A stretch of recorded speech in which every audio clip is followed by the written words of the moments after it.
The Game Awards has become one of the biggest annual shows to celebrate video games, with awards for the best and new reveals. With the show lined up for next month, the Game Awards 2021's nomination list has been officially announced.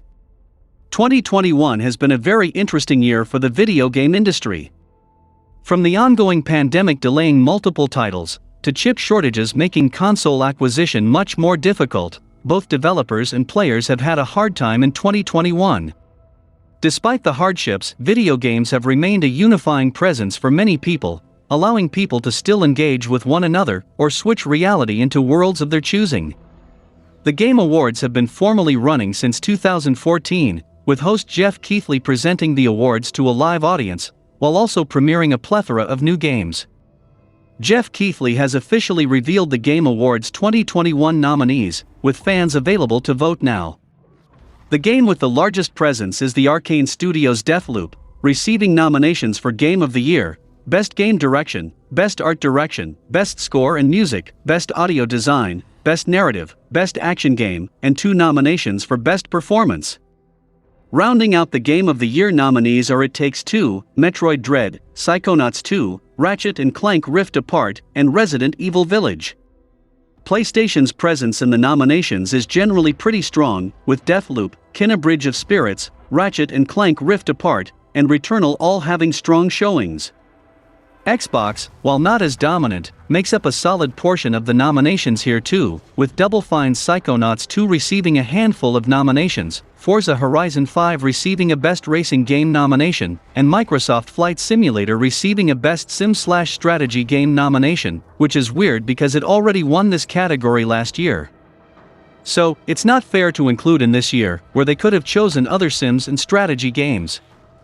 The Game Awards 2021 has nominated this year's finest games across the board, and it will be interesting to see which ones take home the awards.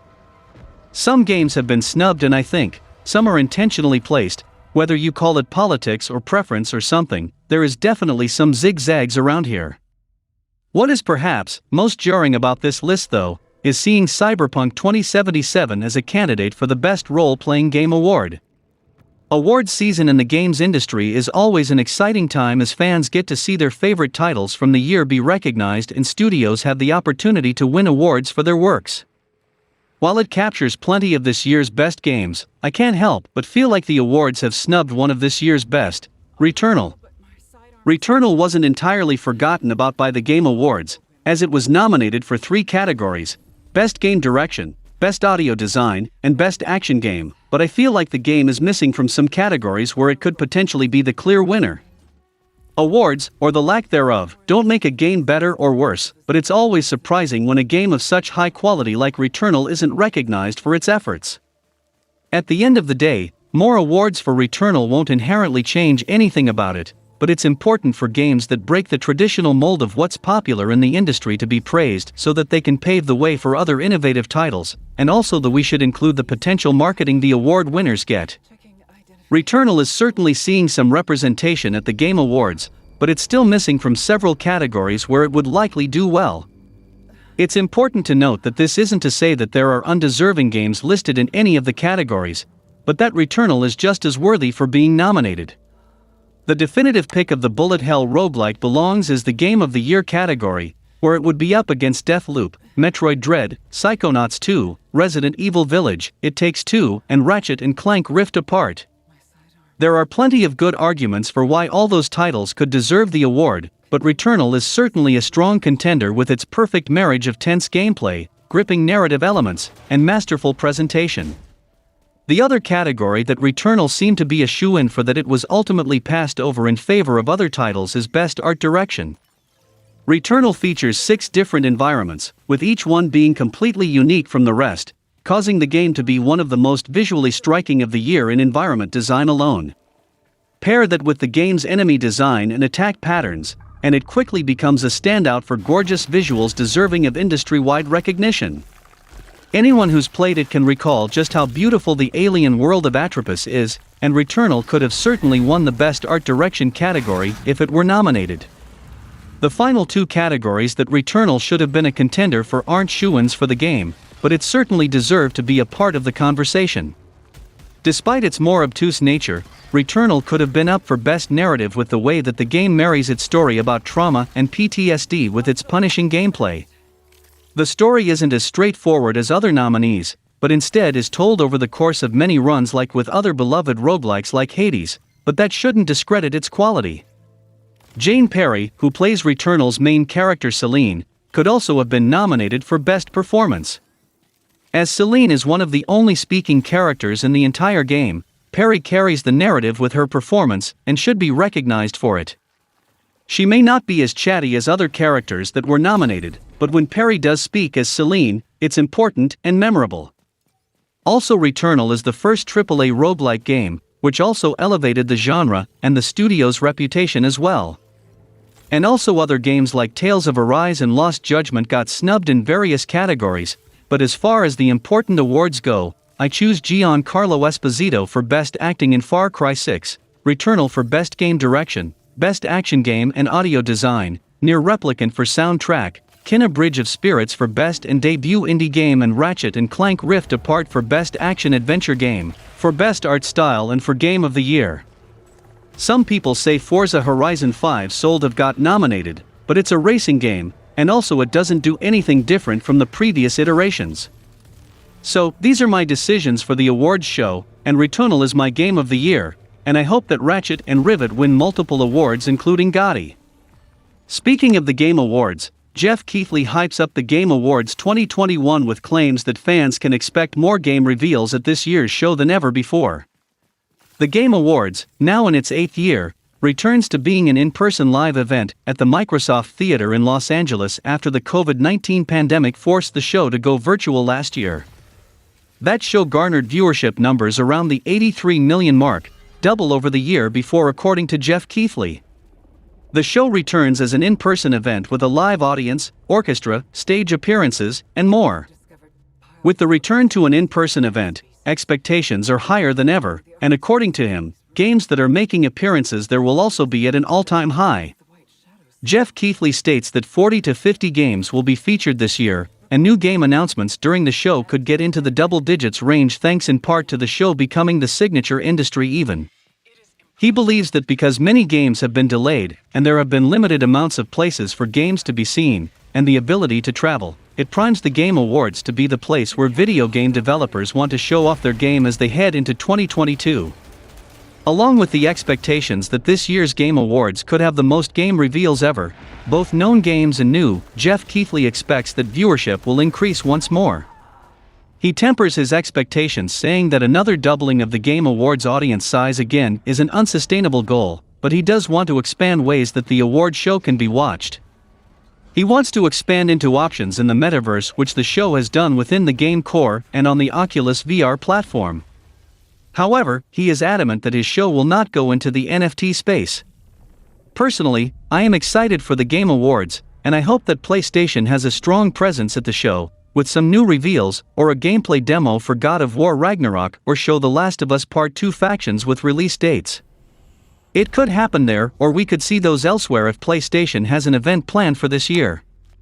Okay, now moving forward, to celebrate N7 Day, BioWare shares a teaser image for the next Mass Effect that's already stirring up massive amounts of speculation. N7 Day, the annual BioWare holiday reserved for the celebration of all things Mass Effect.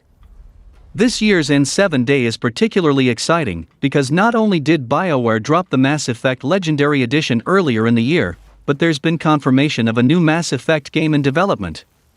While still deep in the heart of development, BioWare's done something special for this year's celebration.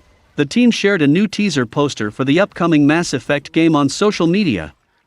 The Mass Effect sequel teaser is as exciting as it is mysterious. It's a poster-sized image, rich in detail, but without context. It's taken from the sky looking down on a crater. Toward the bottom of the poster is a spaceship, as well as 4 crewmates walking upward toward the crater. The crater itself is dark and looks as if it's holding a pool of dark, moving liquid. Filling out the details of the poster are ridges, shadows, and discoloration that feels like it's hiding something if the viewer could just look at it from the right angle. To start with the main points of speculation already surrounding the teaser, the most immediately recognizable is that the crater and its shadow give the appearance of a Geth head staring straight ahead. The crater itself represents the Geth's oculus, and there are even ridges moving in lines to the sides as if there was a lens flare. Further, there appears to be the body of a Geth buried in the dirt halfway between the spaceship and the crew. As for the crew and their ship, fans are quick to assume it's Liara Sony and the crew shown in Mass Effect's cinematic announcement trailer. The ship, however, in that trailer had a lettering reading XT8 or XTB, whereas the ship in the new teaser clearly reads SFX, the original codename of the project that became Mass Effect. There is a Krogan in both crews, at least. The trailer also features a Solarian, as well as what could be a Drell or an Andromeda race called an Angaran. The new teaser makes it too hard to make out the characters' races, but it certainly could be the same crew. Speculation beyond that starts to get more frantic. Some say they see Liara's profile along the right ridge of the crater, or the hook of a Krogan's shell along the left ridge, among other potential hidden secrets. BioWare does love hiding Easter eggs in promotional material, but sometimes a crater is just a crater. What's perhaps more interesting are the questions left to Mass Effect fans, as the importance of the crater, the crew, and the spaceship remain mysterious. It may be some time yet before BioWare is ready to share more information about the new Mass Effect, but I will be anxiously awaiting everything BioWare's preparing. The new Mass Effect game is in active development at BioWare, though details about what exactly the game will entail are still being kept mostly secret for now. All fans have to go on is the new Mass Effect game reveal trailer, and some promotional art, with little in the way of more concrete information. While Mass Effect fans wait to learn more about the new game, it seems that there's still something to discover in the reveal trailer. BioWare director Michael Gambel teased as much on Twitter, saying that if the new Mass Effect announcement trailer wins the award for Favorite Moment of 2020, a special category honoring big moments from last year's Game Awards event, that he will reveal one thing about the trailer that hasn't been announced yet. What exactly this means is unclear. It's possible that there's something in the trailer itself that has yet to be revealed, but it's also possible Gambel will touch on something about the creation of the trailer or behind-the-scenes information. Whatever the case may be, Gambel will only reveal more about the Mass Effect 4 trailer if the game's announcement wins at the Game Awards 2021. It's going up against the Sephiroth Super Smash Bros. Ultimate reveal as well as a couple of musical performances, so it does stand a decent shot at winning, especially now that people know that there's some new information for Mass Effect 4 on the line. Whether or not Mass Effect 4 wins this special category at the Game Awards 2021 will be revealed on December 9th. It's unclear if Gambel will reveal the new information on the Mass Effect trailer immediately, or if fans will have to wait some time to learn more. It will be interesting to see if BioWare has a presence at the Game Awards 2021 beyond Mass Effect's nomination. BioWare has made numerous Game Awards appearances over the years to highlight its upcoming products, and it has at least 2 projects in the pipeline. Another appearance by Mass Effect seems unlikely, but maybe the new Dragon Age game will get the spotlight instead. The new Dragon Age game release date is expected within the next couple of years, and it's definitely coming out before Mass Effect. So if any BioWare game is going to be at the Game Awards in December, one would think that it would be Dragon Age. We will have to definitely tune into the Game Awards on December 9th to find out, as there are a lot of things to look forward to. November 15th marks the 20th anniversary of the Xbox console. In celebration of 20 years of video games on Xbox consoles, the team at Xbox held a special digital event online. The Xbox 20th anniversary celebration mixed nostalgic looks back on moments in Xbox's history with several announcements. One of those announcements is that Xbox is bringing back 76 classic Xbox games through backward compatibility, which are now available to purchase and play on Xbox One and Xbox Series X and S platforms. The list of 76 games includes many great franchises from Xbox's past, some that will have Xbox fans wondering how they weren't included in the backward compatibility program before. Examples include the FEAR franchise, the Max Payne trilogy, Star Wars games like Jedi Knight 2, Jedi Outcast and Starfighter Special Edition, several Dead or Alive games, and many other exciting titles. New to Xbox backward compatibility are games that many may have otherwise been lost to time. For example, Dark Souls developer From Software's Otogi and Otogi 2 hack-and-slash-action games, Rockstar's Red Dead Redemption predecessor Red Dead Revolver, cult shooter Timesplitters 2, and tactical RPG Vandal Hearts Flames of Judgment have all made the list. Xbox has clearly done its due diligence to invite all of its partners to help bring back a diverse range of Xbox and Xbox 360 games for new audiences. The Xbox Backwards Compatibility program isn't just about bringing back classic games, however. It's also about improving their performance on modern platforms. Resolution will jump 2x on Xbox One, 3x on Xbox Series S, and 4x on Xbox One X and Xbox Series X. 11 of today's new games will also receive an FPS boost, bringing their frame rate up to 60 frames per second. 26 existing backward compatible games are also getting this FPS boost. As some might recall, Xbox officially pressed pause on the backward compatibility program 2 years past, due to challenges associated with licensing and compatibility. Consider this as one last brief push from the program. Xbox says that this will be the latest and final group of Xbox and Xbox 360 games added to backwards compatibility. While it's disappointing that the program is ending, it's also satisfying that Xbox was able to put together this one last group of 76 game releases for Xbox's 20th anniversary. Few expected any additional games to be released when the program was put on hold. And never say never, because maybe publishers and license holders will be more open to bringing their Xbox and Xbox 360 games back to availability in another 5 or 10 years. When it comes to backwards compatibility, Xbox has really done a very good job. Actually, the last 6 years of Xbox were horrible without any blockbuster games. As Microsoft started acquiring studios since the late 2017, we will be seeing those results from 2023 and beyond. Between this time, the key point of Xbox selling their consoles was the backward compatibility support, and they disrespected gaming and gamers in general with launching 3 consoles with our no first-party big launch games. As the PS5 has more backwards compatibility games than the Xbox Series consoles, it lacked some key titles from the PS1, PS2 and PS3, where it could be played there natively. You can access it through PS Now, but cannot buy these games on PS5. The PS3 was fully backwards compatible with PS2 and PS1 games, and I hope that they add those whole collection to the PS5 library. The Xbox backward compatibility also has some backdrops, as it also misses some key titles, as well as there are games that can be only played through Game Pass subscription. The history of games is as important as its future. So, I really hope that both PlayStation and Xbox brings their whole historical library to the modern consoles. Speaking of services, Microsoft explains that at one time Xbox Game Pass was initially imagined as a rental service, unlike the streaming service it is today.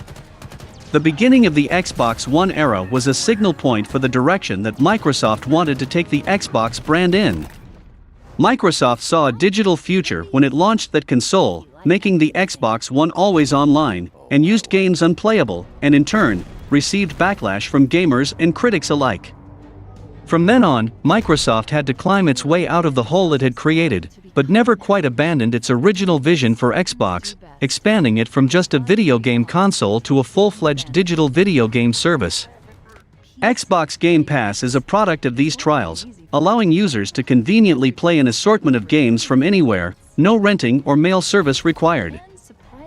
In a large interview with Britain GQ, Microsoft shed some light on the origins of Xbox Game Pass, and the different form it could have almost taken. Sarah Bonds, head of gaming ecosystems at Xbox, spoke with writer Sam White about Xbox Game Pass, revealing that the initial concepts of the service go back to 2013.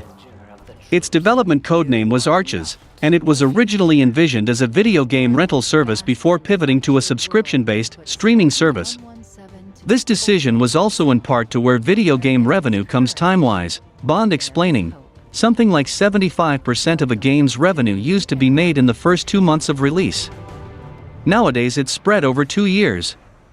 This should explain why it's not right to put big-budget games day and date on Game Pass, for the sake of its profit. Xbox Game Pass was a gamble that many publishers were uninterested in at first. Bond describes the process of pitching the service around the industry, allowing Xbox to put their new releases on Game Pass, and being shot down. However, many publishers allowed Xbox to use their older games, where the risk was not as high, and after player engagement greatly exceeded expectations, Microsoft was ready to risk a first-party game on the service. Xbox Game Pass sits somewhere between 18 and 22 million subscribers, which is not official, and it is not also known that if it is concurrent subscribers. In some ways, Xbox Game Pass is still a rental service, as players never actually own any of the games they download. Microsoft also revealed some Xbox numbers after a long time, where the total sales of Xbox One stands at 51 million units sold and Xbox Series X and S stands at nearly 8 million units sold. The PlayStation 5 stands at 13.4 million, so the gap is bigger, and at the same time it was also said that Game Pass is not profitable for Microsoft, but they said that it is sustainable. At this rate, Xbox needs to make some big moves to move their consoles forward, or go full third part, as we don't know how long Game Pass will be sustainable to Microsoft, until they shut it down. Speaking of big moves, the head of Xbox confirms that The Elder Scrolls 6 will remain exclusively in the Xbox ecosystem of platforms and services. It seems as if this question keeps needing to be answered, but head of Xbox Phil Spencer has finally all but confirmed that Bethesda's The Elder Scrolls 6 will indeed remain exclusive to the Xbox ecosystem, cutting its hopes for release on PlayStation or Nintendo Switch. During an interview with British GQ, Spencer claimed that The Elder Scrolls 6 exclusivity will be similar to Bethesda's other long-awaited RPG, Starfield.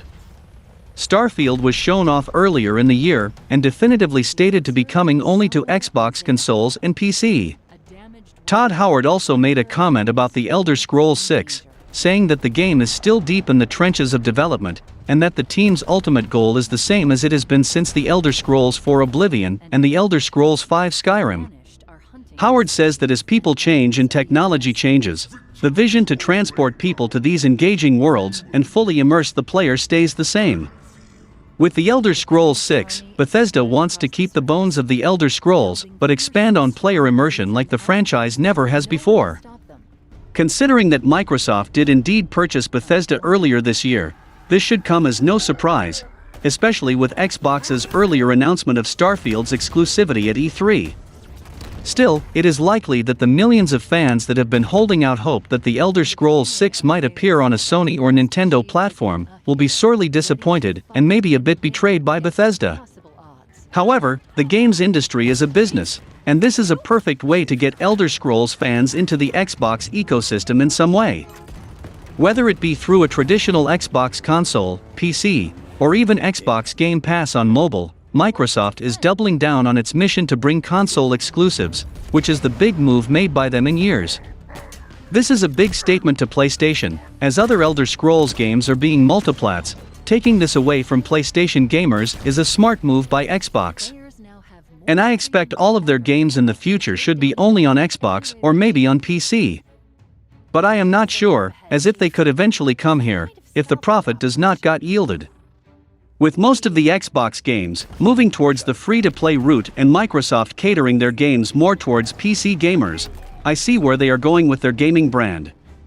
Although Bethesda is currently more focused on Starfield, that doesn't necessarily mean the fanbase is forgetting about the next Elder Scrolls game. It is a big ask to top Skyrim, but it's hopefully something the developer is capable of pulling off. One thing that could damage the reputation of the next game, even before it's released, is the idea that Elder Scrolls 6 is likely to be an Xbox exclusive. It still means the game will almost certainly be on PC as well, but such a move would alienate PlayStation and Nintendo fans. Howard seems keen to make sure the next game is just as long-lasting as Skyrim, but it remains to be seen if making it exclusive to one system will mar such efforts. Paramount Plus has just offered the first official look at the much-awaited live-action Halo series that is expected to premiere in 2022. The 27-second long teaser trailer was shared by the streaming service on its social media channels to mark the 20th anniversary of Xbox and the iconic Halo franchise. The Halo series teaser trailer was first officially unveiled at Xbox's 20th anniversary event on Monday. However, it seems like some keen-eyed fans of the franchise caught on to a potential leak prior to the event. Some Facebook users reported to have seen the trailer on the social media platform's advertisements, and they are assuming that it was unintentionally released earlier than planned. The Halo teaser consists of a series of close-up shots, mostly engulfed in darkness and mystery. Viewers see glimpses of Master Chief's iconic Mjolnir armor, including his gloves, the 117 insignia on his suit, and the helmet. Towards the end of the trailer, Cortana, an artificial intelligence construct, is heard saying, "Hello, Master Chief." The trailer then cuts off to reveal that the series will premiere in 2022, a fact that fans are already aware of. In the Halo games franchise, Master Chief is one of the few main playable characters, as a Spartan commando of the UNSC Naval Special Warfare Command. He is the protagonist in the Halo trilogy and Reclaimer saga, and is known to have received several medals for his service. He will be the main protagonist of the Halo live-action series, and is at the center of the teaser trailer. The series has cast Pablo Schreiber, from American Gods fame, as Master Chief, and Cortana will be voiced by Jen Taylor, who is reprising her role from the Halo games. Apart from the two, Natasha McElhone will appear as Dr. Catherine Halsey, another important character from the games.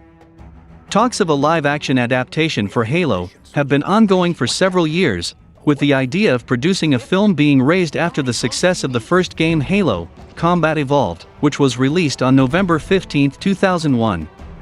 However, it is only now that a live-action series is finally taking shape. The Halo franchise consists of a total of 14 first-person shooter games. Combat Evolved was one of the first few original games released along with the Xbox.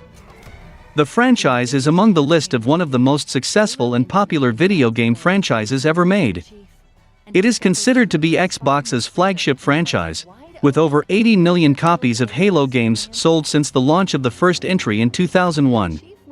The games have a large multiplayer fanbase, considering it allows cross-platform play between Xbox and PC players, which brings us to the next topic of the conversation, where we have to discuss if the franchise can last long. Halo Infinite is by far Xbox's biggest game releasing this year, dropping fans into the boots of gaming icon Master Chief as he tries to take down the villainous Atriox. Of course, Halo Infinite's campaign is just half of the package. This time around, the multiplayer component is going to be free, allowing players to dive into it regardless of whether or not they buy Halo Infinite. Xbox sweetened the pot at the event, announcing that Halo Infinite multiplayer is releasing earlier than anticipated. During Xbox's 20th anniversary stream, Xbox announced that Halo Infinite multiplayer will be free to download starting on November 15th. It's difficult to understand just how married together the two brands are, as the original Halo is responsible for a healthy portion of Xbox's lasting success. Releasing Halo Infinite this early is a bit of a big deal, even if it's just the multiplayer component. It puts Halo Infinite a few days before the official launch of Battlefield 2042, which is available in early access, but doesn't release fully until November 19th. So far though, Battlefield 2042 has been doing good aside from some glitches. Plus, it comes after Call of Duty Vanguard, which has been dominating the first-person shooter genre for more than a decade. What Xbox is doing here is, frankly, a power play. Halo Infinite's multiplayer flights were both well received by fans, and while they were only open for a limited number of fans during tight windows, it was enough to instill a lot of confidence in both 343 Industries and the players themselves. It's not hard to imagine this early Halo Infinite multiplayer release being at least in part due to the successful flights. Halo Infinite has become the most successful Xbox Game Studios game released on Steam. After being out for less than a day, Halo Infinite has reached over 162,000 concurrent users, and will likely continue to grow over the course of the next several days. This record was previously held by Forza Horizon 5, which was released on Steam just over a week ago. Of course, it is worth mentioning that unlike Forza Horizon 5, and many other Xbox Game Studios titles, Halo Infinite's multiplayer is free to play. Hence, the only thing that hinders player accessibility is the lack of console ownership or an updated PC. In any case, it's still an incredibly impressive milestone that indicates a strong start to Halo Infinite's success. However, while the multiplayer is currently available, there's still a number of details surrounding Halo Infinite that have many fans of the series curious. A lot of additional information regarding Halo Infinite's single-player campaign has recently been released, but there's still a lot of finer details that have yet to be revealed. Then again, it's possible that 343 Industries wants to keep certain details of the campaign in the dark until the game officially launches. It will be interesting to see how well the rest of Halo Infinite will be received. There have been some rumors floating around that Halo Infinite could be receiving multiple campaigns, which may not seem as unlikely as some fans may think. Apparently, Halo Infinite is meant to last 10 years, and given the multitude of Battle Pass seasons included in Halo the Master Chief Collection, it's possible that 343 Industries could potentially employ a similar model with regards to the story campaign. 343 Industries confirms the first season of Halo Infinite's multiplayer will last until May 2022. The announcement comes partway through a series of posts commemorating the launch of Halo Infinite's multiplayer beta, and what fans can expect in the immediate future, and after the game fully launches in December. 343 Industries writes, Season 1 will last until May 2022. Along the way, #Halo Infinite will have multiple in-game events with their own rewards and activities. The first season of Halo Infinite is the Heroes of Reach, with Halo Reach-inspired armor and other cosmetic items being unlockable. Halo Infinite's surprise multiplayer beta launch was one of the biggest treats to come out of the Xbox 20th Anniversary Showcase. Giving everyone equal access to maps, game modes, and customization, it was a significant move just days after the early access launch of Battlefield 2042. However, while the gameplay has been well received, fans have highly criticized the Battle Pass progression system. Luckily, 343 Industries is promising big changes coming soon. Over on Twitter, 343 Industries community manager John Junisek detailed the changes that the team will be making to Halo Infinite's Battle Pass progression system. Junisek stated that the team will be making targeted tunings to the system later this week, starting with expanding Play 1 game challenges so that players are consistently rewarded with Battle Pass XP gains. The lack of regular match XP has been one of the main points of contention, which this change should address.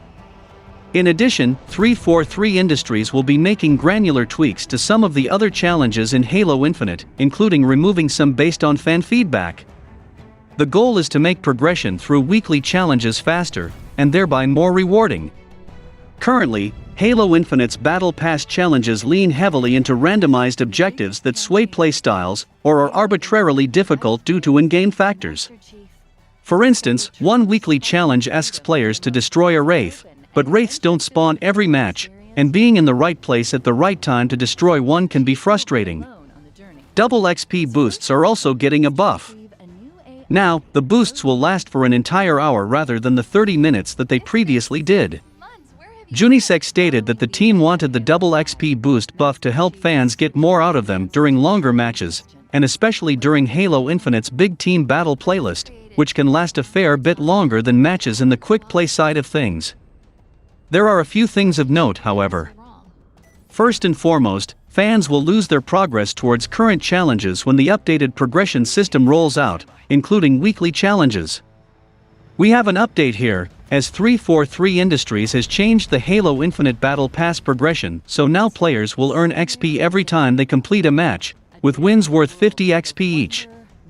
343 has also fixed an issue with Halo Infinite challenges where progress wasn't being tracked properly, specifically addressing the problems with the heat of the moment, it bears repeating, Jorge would be proud, and Ultra Tech challenges. 343 Industries has also made it so Halo Infinite XP boosts last 1 hour instead of 30 minutes, though let fans know that the in-game timer may still erroneously show 30 minutes. Unfortunately for Halo Infinite fans who have been grinding away at the game's challenges, implementing these changes has meant that 343 has had to reset its daily and weekly challenges, though it's making it up to players by giving a free Sigil Mark 7 visor to anyone that signs on between November 23rd and November 30th. While the general consensus seems to be that Halo Infinite's Battle Pass progression needs reworked, it seems many fans are still not satisfied with the changes.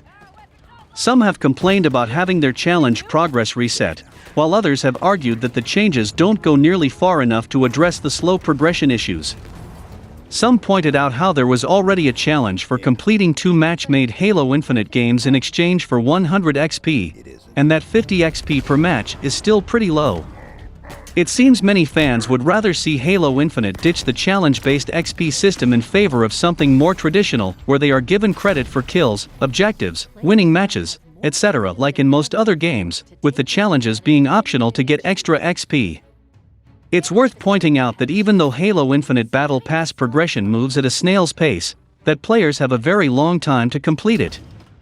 Halo Infinite Season 1 lasts until May 2022, and even if players fail to complete the Battle Pass by then, they can keep working on it later.